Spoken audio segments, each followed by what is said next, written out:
دوسری میموری فیض صاحب کی یہ ہے میرے حوالے سے جو بڑی اسٹرانگ ہے، جو میں لکھنا چاہتا تھا، کبھی لکھوں گا، کہ جب مجھ پہ تشدد ہو رہا تھا مسلسل وہاں پر، اور آنکھوں پہ پٹیاں بندھی ہوئی تھی اور اس اسٹائل میں ہمیں بٹھایا گیا تھا مسلسل 2 دن، تو میں زیر لب آنکھوں پہ پٹیاں بندھی ہوئی ہیں، بھوک کی کیفیت ہے اور پٹائی بے پناہ، جسم پورا، اور انہوں نے کہا جی اب تمہاری بوری تیار ہے، اور کامریڈ صاحب اب آپ گئے کچرا کنڈی پر.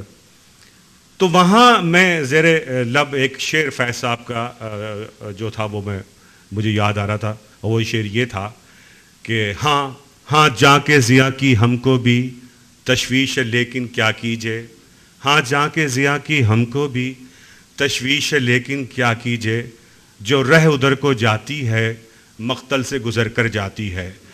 تو وہ جو بھی دہشت گرد تھا میرے پاس آیا اور آ کے اس نے مجھ سے کہا کہ کیوں کامریڈ، اب جب مرنے کی طرف جا رہے ہو اور اب تمہاری گولی اور تمہاری بوری تیار ہو گئی تو اب اللہ میاں یاد آ رہے ہیں، تو ساری آیتیں شایتیں پڑھ رہے ہو. میں نے کہا نہیں، میں کوئی آیت وایت نہیں پڑھ رہا، میں کوئی اللہ میاں کو بھی ابھی سر دست یاد نہیں کر رہا فی الحال. تو پھر کیا کر رہے ہو، یہ کیا کر رہے ہو، پڑھ کیا رہے ہو؟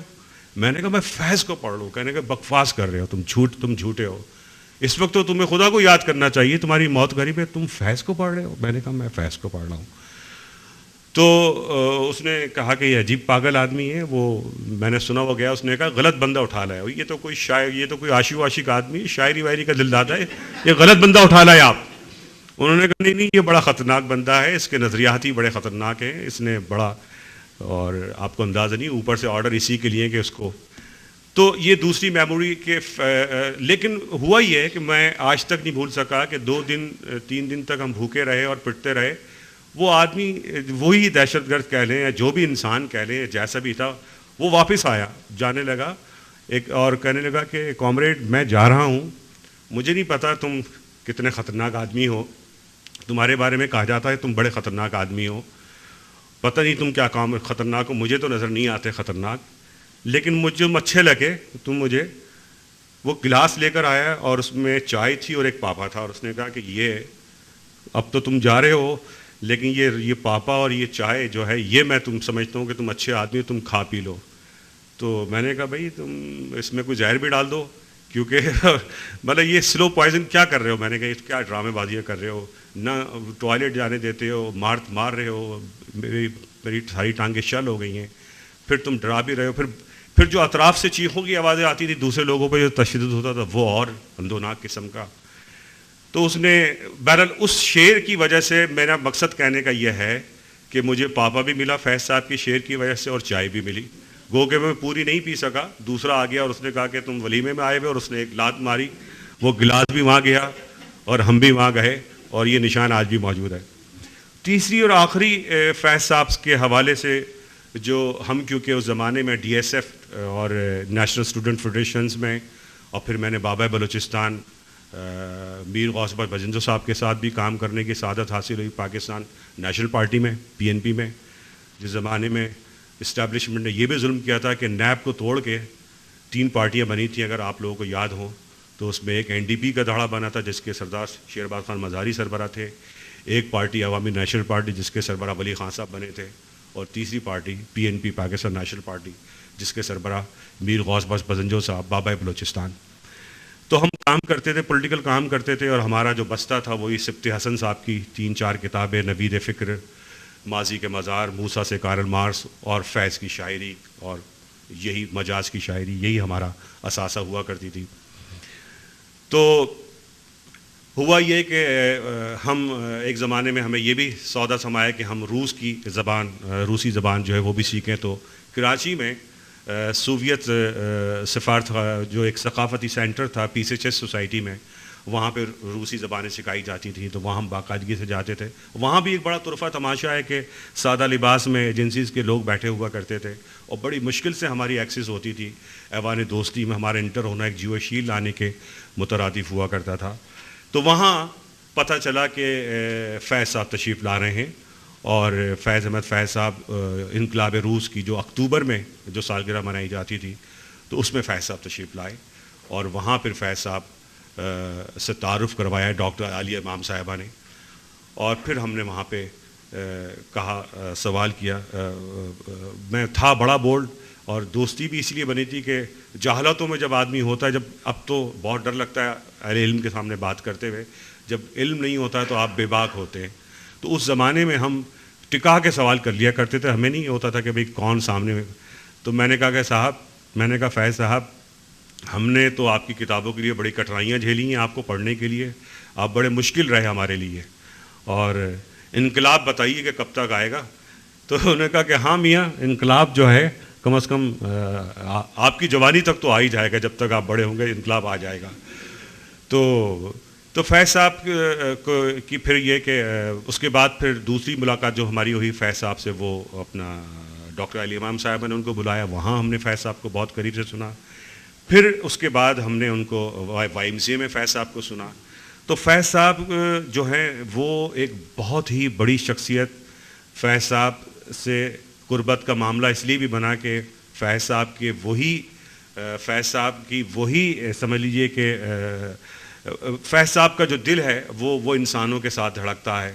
اور کیونکہ ہم نے زندگی میں بھی یہی سیکھا تھا تمام بزرگوں سے اور فیض صاحب سے بھی کہ جیو تو سارے زمانے کے لیے جیو, جیو تو سب کے لیے جیو, اپنے لیے نہ جیو. تو فیض صاحب جو ہیں وہ بنیادی طور پہ وہ انسان کے سے محبت کرنے والے اور انسانی اقدار کی پاسداری کرنے والے ایک بڑے عظیم المرتبت شاعر. اور فیض صاحب کی شاعری پڑھ کر کبھی بھی مایوسی نہیں ہوئی. فیض صاحب اس لیے بھی پیارے ہیں کہ فیض صاحب کو جب بھی پڑھا تو وہ جو زندگی میں مایوسیاں آتی ہیں, زندگی میں جو ایک قسم کا پیسمزم آتا ہے, جب بھی فیض صاحب کو پڑھ لو تو ایک نئی ہوپ پیدا ہوتی ہے. آئیے آخر میں فیض صاحب کی ایک نظم سنا کے آپ سے اجازت چاہوں گا, جو کہ وہ کتاب اس سے ہی پیش کروں گا. اتفاق سے اب تو یہ بڑا آسان کر دیا ہے کہ یہ پوری کمپائل ہو گئی ہے ان کی کلیات. تو یہ دو عشق کے عنوان سے یہ فیض صاحب کی دو مختصر سی نظمیں ہیں, یہ آپ کی نظر کر کے میں آپ سے اجازت چاہوں گا. فیض صاحب نے فرمایا کہ تازہ ہیں ابھی یاد میں ساقی گلفام, وہ عکس رخ یار سے لہکے ہوئے ایام, وہ پھول سی کھلتی ہوئی دیدار کی ساتھ, وہ دل سا دھڑکتا ہوا امید کا ہنگام. امید کے لو جاگا غم دل کا نصیبہ, لو شوق کی ترسی ہوئی شب ہو گئی آخر, لو ڈوب گئے درد کے بے خواب ستارے, اب چمکے گا بے صبر نگاہوں کا مقدر. اس بام سے نکلے گا تیرے حسن کا خورشید, اس کنج سے پھوٹے گی کرن رنگ ہنا کی, اس درد سے بہے گا تیری رفتار کا سیماب, اس راہ پہ پھولے گی شفق تیری قبا کی. پھر دیکھے ہیں وہ ہجر کے تپتے ہوئے دن بھی, جب فکر دل و جام فغاں بھول گئی ہے. ہر شب وہ سیاہ بوجھ کے دل بیٹھ گیا ہے, ہر صبح کی لو تیر سی سینے میں لگی ہے. تنہائی میں کیا کیا نہ تجھے یاد کیا ہے, کیا کیا نہ دل زار نے ڈھونڈی ہیں پناہیں. آنکھوں سے لگایا ہے کبھی دستے صبا کو, ڈالی ہے کبھی گردن مہتاب میں باہیں.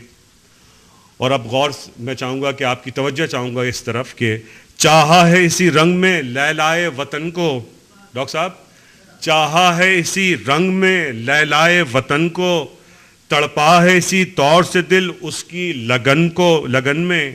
ڈھونڈی ہے یوں ہی شوق نے آسائش منزل, رخسار کے خم میں کبھی کاکل کی شکن میں. اس جان جہاں کو بھی یوں ہی قلب و نظر نے ہنس ہنس کے صدا دی ہے کبھی رو رو کے پکارا. پورے کیے سب حرف تمنا کے تقاضے, ہر دور کو اجیالا ہر غم کو سنوارا. واپس نہیں پھیرا کوئی فرمان جنوں کا, تنہا نہیں لوٹی کبھی آواز جرس کی. خیریت جاں راحت تن صحت داماں, سب بھول گئیں مصلحت اہل ہوس کی. اس راہ پہ جو سب پہ گزرتی ہے وہ گزری, تنہا پس زندہ کبھی رسوا سرے بازار. گرجے ہیں بہت شیخ سرے گوشائے ممبر, کڑکے ہیں بہت اہل حکم برسر دربار. بہت شکریہ. صاحبان آج بیساکھی کا دن ہے. Position, load, fire.